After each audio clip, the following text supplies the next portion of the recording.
le bilan des fortes pluies. 3 décès et plus de 11 000 sinistrés. D'après le dernier rapport du Bureau national de gestion des risques et catastrophes publié hier soir, les pluies diluviennes qui ont frappé le pays entre le 21 et le 25 mars ont causé la mort de 3 personnes et laissé plus de 11 000 sinistrés, soit plus de 3 152 familles. La plupart des victimes se trouvent dans le district d'Ansimjan.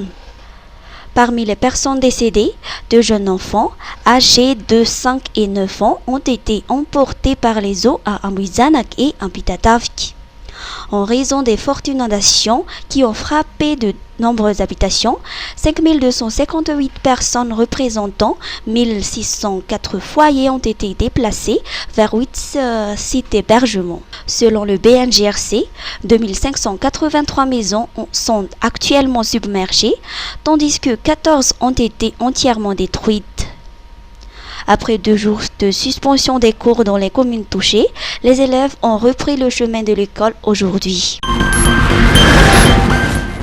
Projet IRF. 250 universitaires formés à la prévention des conflits. Un total de 250 étudiants, Peace Builders, des universités d'Antananarivo, Tuamasin et Tuliar ont participé à une formation dans le cadre du projet IRF Tanura universitaire qui vise à promouvoir la prévention des conflits et la consolidation de la paix dans les milieux scolaires. Ce projet a également soutenu la mise en place de 15 projets communautaires pour renforcer la cohésion sociale sur les campus universitaires.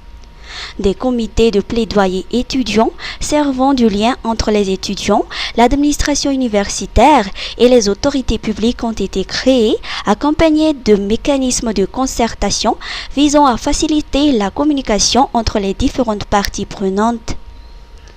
De plus, les universités ont été dotées d'équipements audiovisuels et informatiques pour leur radio, permettant ainsi aux voix des étudiants de se faire entendre. Une plateforme de formation en ligne a également été mise en place. Après 2 années d'action en faveur de la prévention des conflits et de la consolidation de la paix en milieu universitaire, le projet IRF Tanur universitaire organise actuellement un événement national pour capitaliser et pérenniser les résultats obtenus, événement qui se déroule à l'université d'Antananarivo. Ampak miaraka amin'ny Star Times midira ao anatin'ny tontolon'ny fahitalavitra mampientanentana. Jero mivantana ny adin'ireo goavan'ny Liga, Barcelone, Real Madrid, Atletico Madrid, isaky ny lalao, felifentanam-po. Ianao trano ny ady mahery vaika amin'ny Brovers saison 5 izay tsy hita afa-tsy ao amin'ny Star Times irery ihany.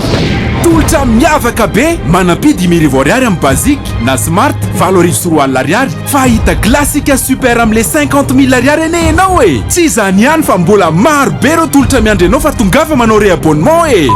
Ny farana amin'ny 30 avril ny tolotra Pasika, ndao hifaly sy entanentana. Antsony 02022 202 75. Star Times, ovay ilay fijery.